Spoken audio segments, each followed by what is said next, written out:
네, 마태복음 4장 18절로 22절 말씀을 가지고 주일 예배를 통해서 부르심에 응답하는 청소년, 부르심에 응답하는 청소년이라는 제목으로 하나님의 말씀 증거하겠습니다. 여러분, 오늘 설교 제목은 우리 중고등부 2016년의 표어인데요. 우리 주보에 보면 맨 첫 장 위에 나와 있는, 그러니까 올 한 해 우리 중고등부가 나아갈 방향 같은 그런 목표를 적어놓은 글이 있는데, 우리가 그런 중고등부가 되자, 이런 의미의 목표를 제시하는 표어인데, 오늘 설교 제목과 동일한 말씀입니다. 오늘 말씀을 통해서 우리 모두가 하나님이 부르실 때 네, 주님, 제가 여기 있습니다. 나를 사용해 주세요. 이렇게 응답할 수 있는 저와 여러분 되기를 바랍니다. 본문은 예수님께서 제 아들을 부르시는 사건인데요. 특별히 베드로와 안드레, 야고보, 요한, 이렇게 예수님의 제 아들 하면은 항상 처음 나오는 4명, 이 사람의 이름이 등장하죠. 여러분, 이 중에 3명은 예수님의 핵심 제자라고 불리거든요.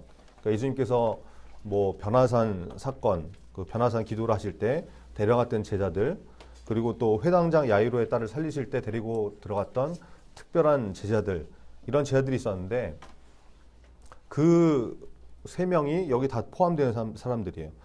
여러분, 이제 성경을 좀 저희가 찾아볼 텐데, 앞으로 성경책을 이제 설교 도중에 찾아보면 오늘 본문 말씀을 이렇게 책갈피나 줄로 이렇게 표시를 좀 이렇게 해놓으시고, 그다음에 이렇게 다른 데 찾아가면 다시 본문으로 돌아올 때 헤매지 않을 수 있을 것 같습니다. 그렇게 좀 참고하시고, 변화산 기도 어디 나와 있냐면 마태복음 17장 1절과 2절이거든요. 한번 같이 보겠습니다. 마태복음 17장 1절과 2절. 오늘 본문 뒤쪽에 나오죠. 마태복음 17장 1절과 2절. 같이 읽겠습니다. 시작. 엿새 후에 예수께서 베드로와 야고보와 그 형제 요한을 데리시고 따로 높은 산에 올라가셨더니 그들 앞에서 변형되사 그 얼굴이 해같이 빛나며 옷이 빛과 같이 휘어졌더라. 자, 보세요. 여러분, 제자 3명을 따로 데리시고, 그죠? 따로 데리시고 산에 올라가셔서 기도하신 사건이 나오는데, 그때 나오는 제자가 누구라는 거예요? 베드로와 야고보와 요한, 이 3명이라는 거예요. 또 마가복음 5장 27절 한번 보겠습니다. 마가복음, 마가복음 5장 27절. 이게 죽은 회당장 야이로의 딸을 살리시는 장면인데, 마가복음 5장 27절. 예, 마가복음 5장 27절 같이 읽겠습니다. 시작. 베드로와, 아니에요? 마가복음 5장 37절. 죄송합니다. 네. 5장 37절. 시작. 베드로와 야고보와 야고보의 형제 요한 외에 아무도 따라옴을 허락하지 아니하시고. 네, 이게 왜 이렇게 되는지 제가 이제 좀 설명할게요. 네. 예수님이 이제 죽은 소녀를 얘가 죽은 게 아니라 잔다. 죽은 게 아니라 잔다. 이렇게 말씀하니까 얘가 소녀가 죽었거든요. 죽었는데 주변 사람들이 그거 다 알고 있는데 예수님이 얘가 지금 죽은 게 아니라 잔다. 이러니까 이제 주변 사람들이 막 비웃었거든요. 그러니까 예수님이 좀 이렇게 빈정상하셔갖고 야, 다 나가. 이렇게 해서 이제 그 인간들 싹 나가라고 하시고, 특별히 이 소녀를 살리는 기적을 행하실 때 같이 갔던 제자 3명, 이 사람들이 바로 베드로와 야고보와 요한이었다는 거예요. 오늘 본문에 나오는 이 4명 중에 3명, 특별한 제자였다는 거예요. 여러분, 이 성경이 이것을 분명히 말씀하고 있습니다. 이 제자들의 이름을 따로 이렇게 적어가지고 예수님께서 변화산 사건, 야이로 회당장의 딸을 살리는 사건에 데리고 갔다라고 분명히 기록하고 있어요. 이게 완전 관계자 외 출입 금지, 그죠? 예수님과 특별한 관계가 있었던 제자들이라는 것을 우리가 알 수 있는 거죠. 그 세 제자들의 특징이 무엇인지, 어떻게 하면 우리도 그런 인생이 될 수 있을지 오늘 말씀을 통해서 좀 발견하는 시간이 됐으면 좋겠습니다. 오늘 본문으로 좀 돌아와서, 예수님께서 갈릴리 해변을 다니시다가 두 사람이 물고기를 잡고 있는 것을 이제 보셨어요. 바다에다 그물을 던지고 있었죠. 그럼 직업이 뭐겠습니까? 당연히 어부죠, 어부, 그죠? 바다에 그물을 던지고 있으니까 당연히 어부인 것이죠. 여러분, 이것은 세상이 보는 사실입니다. 그렇죠? 다른 거 없어요. 그냥 어부예요. 근데 예수님께서 말씀을 하시는데 19절에 나오는데 같이 읽겠습니다. 오늘 본문 19절. 시작. 말씀하실 때 나를 따라오라. 내가 너희를 사람을 낚는 어부가 되게 하리라 하시니. 예수님께서 그 사람들을 보고 베드로야, 안드레야, 나를 따라오라 라고 하시는 거예요. 그러시면서 뭐라 그래요? 내가 너희를 사람을 낚는 어부가 되게 하겠다, 이렇게 말씀하시죠. 니네 지금 물고기 잡아먹고 물고기 팔아서 생계를 유지하고 평생 그렇게 어부가 되고 말 인생이 되는 게 아니라, 너희는 하나님 나라에서 가장 귀한 최고의 가치인 생명을 구하는 사람, 천하보다도 귀한 그 생명을 마치 그물로 물고기 잡듯이 사람들을 잡아서 하나님 나라에 들어가게 하는 사람, 그런 일꾼이 될 거야. 이렇게 말씀하시더라고요. 내가 너희를 그렇게 만들 거야. 여러분, 이게 예수님께서 우리를 보시는 시각이라는 것입니다. 세상이 볼 때는 그냥 한낱 어부에 불과하지만, 그죠? 비린내라는 어부에 불과하지만 하나님 나라의 귀한 일꾼으로 보시고 세워주시는 거, 귀한 일꾼으로 보시고 하나님의 일을 맡겨주시는 거, 이게 예수님이 우리를 보시는 시각이라는 거예요. 여러분, 지난 2박 3일의 수련회 기간 동안 우리가 계속해서 들었던 메시지가 무엇입니까? 세상이 보는 기준하고, 세상의 기준으로 보는 나하고, 하나님께서 바라보시는 나, 하나님의 기준으로 바라보시는 나, 이게 같다 다르다? 다르다는 거예요. 다르다. 세상은 얼굴 예쁘고 키 크고 잘생기고 공부 잘하고 스펙 좋고 돈 많고 집안 번지를 하고 이래야 최고로 쳐주고 뭐 골드 스푼이다, 금수저다 뭐 이러고 인정해주고 대우해주지만, 하나님은 그런 기준으로 평가하는 분이 아니시다라는 거예요. 하나님은 믿음을 보시고 마음의 중심을 보시고 얼마나 하나님 앞에 바로 서려고 노력하는 사람인지 그거 보시고 들어서셔서 교회를 변화시키고 나라와 민족을 변화시키는, 그죠? 세상을 변화시키는 그런 사람으로 사용하시더라라는 거죠. 우리가 이 말씀을 계속해서 들었잖아요. 오늘 본문이 바로 그 말씀이죠. 세상에서 볼 때는 그냥 어부로 보이는 사람들이었지만 예수님께서는 하나님 나라의 귀한 일꾼으로 보시는 거. 이게 그 말씀이라는 거예요. 저와 여러분이 지금은 별것 아닌 것 같은 사람으로 보일지 모르지만, 그래서 세상은 주목하지 않는 인생일지 모르지만, 우리가 세상의 기준으로 평가받는 사람이 아니라 예수님의 기준으로 평가되는 사람이라는 것을 꼭 믿으시기 바랍니다. 그래서 우리는 거기에 기준을 두고 살아가는 거예요. 그렇죠? 자, 보세요. 예수님이 그렇게 부르시니까 베드로와 안드레가 어떤 반응을 보이십니까? 20절 같이 읽겠습니다. 시작. 그들이 곧 그물을 버려두고 예수를 따르니라. 여러분, 성경을 읽을 때는 정말 한 말씀 한 말씀, 단어 하나, 글씨 하나, 토시 하나까지 대충 읽으시면 안 돼요. 여러분, 전도사가 설교 준비를 하는데 원고를 그대로 다 적어서 준비한다는 거 알고 있죠? 제가 뭐 하도 이렇게 막 강조하다 보니까 뭐 그조 뭐 이런 것까지 다 이렇게 써놓는다는 거 다 얘기해서 알고 있잖아요. 그 뻥이 아니라는 거 여러분 못 믿으시면 와서 이렇게 한번 원고를 보시라고. 다 써 있어요, 다. 여러분, 오늘 듣고 있는 이 설교가 하나님께서 준비하게 하신 설교예요. 여러분, 그거 믿으십니까? 별로 안 믿는 것 같은데 여러분, 이게 지금 어떻게 됐냐면, 제가 막 아까 무슨 뭐 절수 막 틀리고 막 이랬잖아요. 이게 왜 이러냐면, 지금 어제 수련회 마치고 여러분은 그냥 집에 가서 들어 눕고 편히 쉬고 그랬겠지만, 저는 또 설교 준비를 해야 되잖아요. 이러면 또 이제 좀 미리미리 해놓지, 뭐 왜 어제 준비를 하냐, 이따위 얘기를 하는 인간들이 있는데, 여러분, 저는 뭐 그러고 싶어서 그러겠어요. 근데 뭐 하여튼 여러 가지 사정이 있어서 그랬는데, 하여튼 설교 준비를 해야 돼가지고 마음에 부담이 엄청 많았단 말이에요. 근데 막 몸은 피곤하지, 힘들지, 설교 준비를 안 돼 있고 막 어떻게 합니까? 막 그래서 그래도 설교 준비를 해야 되니까 앉아서 준비를 했어요.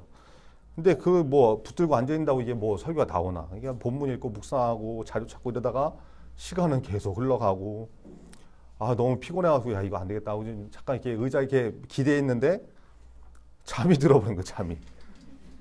제가 아마 바닥에 누워서 이렇게 잤으면 아마 이게 훅 갔을 텐데, 의자에 이렇게 걸쳐서 자다 보니까 막 허리도 아프고 해서 중간에 눈을 떴는데, 이게 느낌이 뭔가 안 좋은 거예요. 이게 뭔가 엄청 오래 잔 것 같은 느낌이 든 거예요. 그래서 야 이거 갑자기 막 식은땀이 줄줄 흘리고, 설교 준비 아직 20%도 못했는데 막 정신이 번쩍 나가지고 야 이거 몇 시인가 하고 시계를 봤더니 아직 이제 바깥은 깜깜한 상황이었어요. 그래가지고 시계를 보니까 3시 40분. 이게 하나님이 깨우셨죠, 이거. 여러분, 이거 제가 그냥 푹 자버렸으면, 못 일어났다 그러면 오늘 설교 어떻게 됐을지 몰라요, 진짜. 이게 막 정신없이 이렇게 막 밤에 하다 보니까 막 절수도 이상하게 막 나오고 막 이랬는데, 하나님이 여러분 그 예배 때 말씀을 주시려고 전도사에게 피곤해 기절했는데, 보다 못해갖고 이게 완전 툭툭 쳐서 깨우듯이 준비하라고 이렇게 깨워서 이제 준비를 하게 하신 거예요. 그런 설교예요. 하여튼 그런 일이 있었는데, 보세요. 여러분, 전도사도 이렇게 설교 준비를 할 때 토시 하나까지 이렇게 적어가면서 몇 번이나 원고 수정하고 작성하고, 이게 적당한 표현인지 더 좋은 단어는 없는지 이렇게 설교 원고를 작성하는데, 하나님께서 우리에게 성경책이라는 살아있는 그분의 말씀을 주셨을 때 글자 하나 뭐 대충 적고 그냥 막 쓰고 야 귀찮으니까 그냥 뭐 이렇게 하셨겠어요? 당연히 아니죠. 그래서 말씀을 대할 때는, 성경을 대할 때는 정말 하나하나 대충 보고 넘어가지 말고 이 말씀이 왜 기록되어 있는 걸까? 왜 이 표현이 적혀 있는 것일까? 이거 생각하면서 우리가 말씀을 읽고 묵상해야 된다는 거예요. 우리가 읽은 20절에 뭐라고 나와 있어요? 예수님이 베드로와 안드레를 부르시니 그들이 곧, 이 곧이라는 표현이 나오고 그물을 버렸다는 행동이 나오고 예수님을 따랐다는 말씀이 나와요. 이 한 절 짧은 말씀 가운데 이런 표현들이 나와 있어요. 여러분, 이 곧이라는 단어는 다른 성경을 보니까, 다른 번역 성경을 보니까 그 즉시 시몬과 안드레는 그물을 버려두고 예수님을 따랐습니다. 이렇게 표현하거든요. 그러니까 예수님이 말씀하시니까 곧, 즉시 그렇게 했다는 거예요. 즉시. 여러분, 이게 차이점이라는 것이죠. 하나님이 말씀하실 때 즉시 순종하는 사람, 즉시 행하는 사람이 있는가 하면 그게 안 되는 사람이 있죠. 맨날 다음에요. 다음에 할게요. 다음에. 지금은 안 되고 다음에 순종할게요. 완전 다음 세대, 그죠? 다음. 인터넷 검색도 다음으로 하고 이메일도 다음만 쓰는 다음. 이런 말을 달고 사는 사람. 여러분, 완전히 하나님의 말씀을 순종할 때 바로 하지 못하고 자꾸 이렇게 미루는 사람이 있더라는 거예요. 우리가 착각하고 있는 것이 있는데 여러분, 지금 즉시 순종하지 않고 미루는 것은 다음에 하겠다라는 개념이 아니에요. 여러분, 그것은 불순종입니다. 지금 하지 않고 다음에 하겠다? 우리가 다음이라는 게 언제 있을 줄 알아요? 우리가 언제 어떻게 될지 모르는 인생인데 다음이 어디냐고, 다음이. 그래서 지금 하기 싫으니까 뒤로 미루는 것이죠. 우선순위가 나 중심인 사람, 갑자기 하나님이 끼어드니까 잠깐 좀 계시라고, 그렇게 불쑥 이렇게 치고 들어오시면 어떻게 하시냐고, 내가 좀 생각 좀 해보고 신중하게 결정할 테니까 다음에 다시 말씀하시라고, 기회 되면 하겠다고. 그죠? 그 의미라는 거예요. 그 의미. 지금은 하기 싫으니까 다음에 하겠다. 여러분, 신앙생활 할 때 하나님께서 나에게 무엇인가 말씀하시고 요구하시는 게 있다 그러면 베드로와 안드레, 야고보, 요한 같은 자세가 필요하다는 거예요. 곧, 그죠? 즉시 하는 거. 고민하고 재보고 생각해보고 계산해보고 야, 그냥 뭐 여러모로 하는 게 낫겠다, 이러면 하고 아니면 안 하고, 이런 것이 아니라 그런 생각 딱 접어두고 즉시 순종하고 따르고 응답하는 거. 이게 차이점이라는 거예요. 여러분, 모든 일을 그렇게 결정해야 된다 이런 것은 아니지만 하나님께서 강력하게 이끌어 가실 때 그때는 즉시 결단하는 게 필요하다는 거예요. 여러분, 수련회 둘째 날 그 캠프 대표하시는 목사님이 막 강하게 여러분 푸시해서 여러분이 작성한 거 있죠? 한 영혼을 그리스도께로, 그죠? 전도하겠다고 적었던 거. 오늘 여러분하고 선생님한테 이렇게 좀 다 나눠드리려고 그러는데, 그거 적어서 낸 거 보니까 수련회 참석했던 사람들은 한 명도 빠짐없이 전원 다 낸 것 같더라고. 저도 깜짝 놀랐어요. 받아보서 이렇게 세보고서. 그냥 대충 끄적거리고 안 내는 사람도 있을 줄 알았는데 전부 다 낸 것 같아요. 전부. 여러분, 그렇게 즉각적으로 하나님께서 강력하게 이끌어 가실 때 그때는 즉시 결단하는 게 필요한 것이죠. 여러분이 작성한 명단이 하나님 앞에 약속한 것이니까 꼭 전도할 수 있는 그런 여러분 됐으면 좋겠습니다. 적은 대로 약속을 지키는 거. 여러분, 하나님이 부르실 때 즉시 순종하고 따르고 응답하는 거, 이게 그 사람들의 차이점이었다 기억하시고 저와 여러분이 그렇게 살 수 있기를 바랍니다. 그 다음에 나오는 차이점이 뭐예요? 그물을 버려두고. 오늘 보면 마지막 절에도 그 말씀 나오죠. 22절 한번 볼까요? 22절 같이 읽겠습니다. 시작. 그들이 곧 배와 아버지를 버려두고 예수를 따르니라. 야고보와 요한을 부르시니까 이 사람들도 어떻게 했다고 그래요? 이 사람들도 버렸다. 얘네는 뭘 버렸어요? 배와 아버지를 버렸다. 여러분, 어부들에게 가장 중요한 것이 뭐예요? 물고기를 잡을 때 쓰는 그물 중요하죠. 그죠? 그물 중요하고, 물고기를 잡으러 다닐 때 타고 다니는 배 중요하죠. 이거 없이는 어부 일을 할 수 없잖아요. 어부에게 그물과 배는 어떻게 보면 이 사람들의 전부예요. 전부. 그런데 이것을 버려두고 예수님을 따랐다? 이것은 정말 엄청난 결단이죠. 근데 이 결단을 어떻게 했다는 거예요? 즉시 했다는 거예요. 즉시. 여러분, 22절에 나오는 표현인 아버지를 버려두고 이런 표현 나오죠. 이것은 뭐 육신의 부모를 버렸다, 모른 척했다, 이런 표현이 아니라 조금 다른 의미가 있다고 저는 해석을 합니다. 여러분, 당시에는 뭐 요즘 일본에도 그런 문화가 굉장히 많지만 아버지의 직업을 이렇게 가업으로 자식들이 이렇게 물려받는 일들이 많았거든요. 예수님의 직업이 뭐였어요? 예수님 목수셨잖아요. 목수, 그죠? 육신의 아빠인 요셉이 목수였기 때문에 예수님도 집에서 그 일을 하셨던 거죠. 마찬가지로 세베대의 아들인 야고보와 요한이 아버지를 버렸다. 이것은 그 아버지가 어부였으니까 어부 일을 했던 그 스승인 아버지를 버려두고 예수님을 따랐다. 예수님을 선생님으로 롤 모델로 바꿨다. 이렇게 받아들이는 것이 더 좋은 해석인 것 같습니다. 그래서 우선순위가 세상 것보다 내가 직업을 물려받는 것보다 하나님을 우선순위로 1순위로 뒀다. 이렇게 적용한 것이 맞는 것 같아요. 그렇잖아요. 뭐 하나님께서 십계명을 주시면서 부모님을 공경해라 이렇게 말씀하시는데 또 성경을 통해서 많은 부분에서 부모님께 순종해라 이렇게 말씀하시는데 근데 아버지를 버려라 모른 척해라 이거는 좀 앞뒤가 안 맞는 거죠. 그러니까 그렇게 보시고 여러분 중요한 것은 이거예요. 기억하세요. 우선순위가 예수님으로 바뀌는 인생이 되었다. 내가 가진 것보다 내가 하고 있는 모든 일보다 내가 따르는 그 어떤 사람보다 예수님이 하나님의 일이 더 우선이 되었다라는 거예요. 여러분 저는 이번 수련회를 통해서 우리 선생님들의 모습을 보면서 참 은혜를 많이 받았거든요. 우리 선생님들 중에 한가한 선생님이 누가 있겠습니까? 다 바쁘시잖아요. 그죠? 안 바쁜 선생님 하나도 없어요. 그런데 캠프에 이제 못 오시는 분들은 각자 있는 곳에서 우리 중고등부를 위해서 기도하시면서 함께 하시고 이거 굉장히 중요한 일이죠. 기도로 지원 사격하는 거. 그리고 또 직접 수련회장에 오신 분들은 회사에 막 휴가 내가면서 오시기도 하고 토요일 날 출근하셔야 되는데도 금요일 날 오신 분도 계시고 여러분 중에는 뭐 대전까지 이렇게 관광버스 앉아가지고 출발 5분, 10분 만에 입신해가지고 거의 기절 상태로 있다가 눈 뜨니까 수련회장이더라 이런 사람도 있을 수 있고 그죠? 게임하면서 그 1시간 반 이렇게 오면서 친구들이랑 즐겁게 놀면서 시간 가는 줄 모르고 오는 그런 사람들도 있었겠지만 선생님들은 차를 가지고 운전해갖고 오시잖아요. 그러면 이게 1시간 반 운전해 오면서 여러분 이게 그냥 오기가 쉬운 일이 아니에요. 그죠? 회사에서 일하다가 달려오시고 오시면서 또 그냥 오신 것도 아니고 음료수에 과일에 간식 준비해 갖고 오시고 점심도 쏘시고 그죠? 여러분 이거는 정말 여러분을 사랑하는 마음이 없다면 여러분을 예수님 사랑하는 마음으로 대하지 않는다면 할 수 없는 일이에요. 할 수 없는 일. 수련의 시작부터 끝까지 이렇게 함께 하신 선생님들 이분들 뭐 할 일 없어서 여러분 거기 같이 가신 게 아니잖아요. 그죠? 수련회장이 뭐 편해서 거기 뭐 놀러 가셨겠습니까? 여행지도 아니고 잠자리도 불편하고 쉬는 것도 불편하고 저는 남학생들 방에서 잤는데 방에 딱 들어가니까 이건 뭐 냄새가 막 완전히 전 진짜 죽는 줄 알았어요. 야 이게 무슨 제가 진짜 겉으로 내색은 안 했지만 순간적으로 엄청 고민했거든요. 이거 내가 여기서 잘 수 있을까? 어디 밖에 찜질방이라도 가야 되는 거 아닌가? 막 엄청 고민했어요. 여러분 생각해 보세요. 누가 여러분 집에서 편하게 쉬는 게 좋지.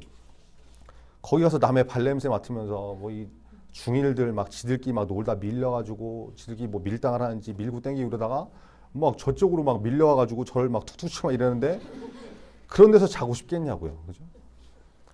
여러분 혹시 이렇게 생각하는 사람들이 있을지 모르겠어요. 선생님이니까 당연히 오는 거지. 뭐 그게 이렇게 대단한 거냐. 여러분 그렇게 생각하시면 안 돼요. 거기 오는 것 자체가 여러분한테 시간을 드리는 것이고 여러분한테 뭐 하나라도 이렇게 사서 먹이려고 그러면 그건 뭐 어디 공짜로 땅 파갖고 나오는 겁니까? 돈 들어가는 거죠. 피 같은 돈. 그죠? 그걸로 여러분 사서 이렇게 먹이는 거라고. 이게 어떻게 가능하냐. 예수님이 우선순위니까 가능하신 거예요. 그죠? 부르심에 응답한 제자들처럼 어부에게 그물과 배 그리고 물고기 잡는 법을 가르치는 멘토 이게 전부인 사람들인데 그거 다 버려가면서 예수님 따르는 거 마치 그것처럼 우리 선생님들이 여러분한테 그렇게 하신 거예요. 자기 시간 포기해 가면서 자기 돈 버려가면서 여러분 간식, 음료수, 점심 이런 거 사주시는 거 그런 거잖아요. 여러분 얼마나 감사한 일입니까? 우리 수련회가 결정되고 이렇게 진행되는 일정이 너무 촉박하게 돼가지고 우리 교회 전체에 광고가 된 게 지난주 주일이었어요. 그럼 목요일 날 떠나는데 바로 직전 주일에 광고가 됐다고요. 그럼 여러분 미리 간다고 광고를 하고 알리고 그러면 이게 관심 있고 마음이 있는 분들은 중고등부 수련회 가는데 뭐 좀 이렇게 보태시라고 찬조로 이렇게 뭐 이렇게 헌금을 이렇게 좀 전해주시는 분들이 있거든요. 근데 이게 미리 됐으면 좀 이렇게 많이 할 텐데 너무 임박해서 이제 당장 목요일 날 가는데 이번 주에 광고가 됐으니 사실 뭐 이렇게 찬조를 받을 수가 없는 그런 어려운 상황이었어요. 광고를 했을 때 아 그냥 그런가 보다 그냥 가는가 보구나 이러고 모른 척 할 수도 있잖아요. 근데 어제 회계 선생님 정리해 준 걸 보니까 많은 분들이 선생님 가운데도 계시고 여러분 부모님 가운데도 계시고 성도님들 가운데도 많은 분들이 도와주셨더라고요. 어떤 분은 뭐 이렇게 깜짝 놀랄 만한 금액을 후원해 주신 분도 계세요. 여러분 이게 가능한 것이 무엇 때문에 그런 것 같습니까? 예수님 사랑하는 마음이 있기 때문에 그렇죠? 여러분 사랑하는 마음이 있기 때문에 그런 마음 없으면 여러분 안 하면 그만이에요. 모른 척하면 그만이라고. 광고가 너무 늦게 돼서 못했다 뭐 이러면 할 말 없죠. 근데 여러분을 위해서 그렇게 해주신 분들이 많이 있더라고요. 이게 얼마나 감사한 일입니까? 그죠? 여러분 꼭 기회가 있을 때마다 선생님들께도 그리고 또 도움을 주신 그런 분들께도 반드시 감사를 표현할 수 있는 중고등부 되었으면 좋겠습니다. 그게 바른 거예요. 그게 꼭 감사를 표현하세요. 여러분 오늘 본문의 장면은 누가복음에서는 이렇게 표현합니다. 누가복음 5장 11절에 보니까 그들이 배들을 육지에 대고 모든 것을 버려두고 예수를 따르니라. 모든 것을 버려두고 예수님을 따랐다. 여러분 성경이 완전 무오한, 그러니까 뭐 토시 하나 오류가 없고 완전한 하나님의 말씀인 이 성경이 왜 이 표현을 굳이 적어두고 말씀하고 있는 것일까? 여러분 깊이 생각해 보면서 성경을 대하면 좋겠습니다. 이런 자세로 예수님을 따른 사람들이 누구였다는 거예요? 제자들이었다는 거예요. 제자들. 그리고 그 중에 특별히 예수님께서 가까이 데리고 다니시면서 사용하셨던 제자들이 이런 자세로 나왔던 사람들이었다. 즉시 모든 것을 버리고 예수님을 따랐던 사람. 여러분 우리 중고등부가 2016년을 맞으면서 부르심에 응답하는 청소년이 되자라고 목표를 정했습니다. 저는 그것이 하나님께서 우리에게 주신 비전이라고 생각합니다. 예수님의 부르심, 나를 따르라, 세상과 구별되라, 말씀대로 살아라. 이 말씀을 우리에게 주시는 거예요.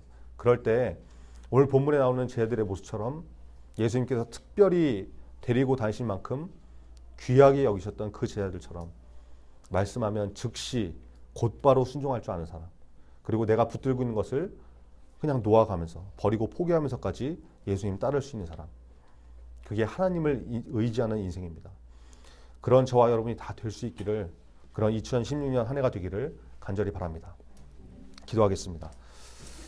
자, 오늘 말씀 기억하면서 예수님이 나를 어떤 부르심이든지 부르시면 그때 부르심을 들을 수 있는 사람이 되게 해달라고, 그리고 이것저것 고민하고 생각하고 계산해봐서 괜찮겠다 싶으면 하고 아니면 안 하고 그런 인생이 되는 것이 아니라 곧바로 즉시 내가 손에 쥐고 있는 것을 놓고 따라갈 수 있는 그런 믿음의 사람이 되게 해달라고.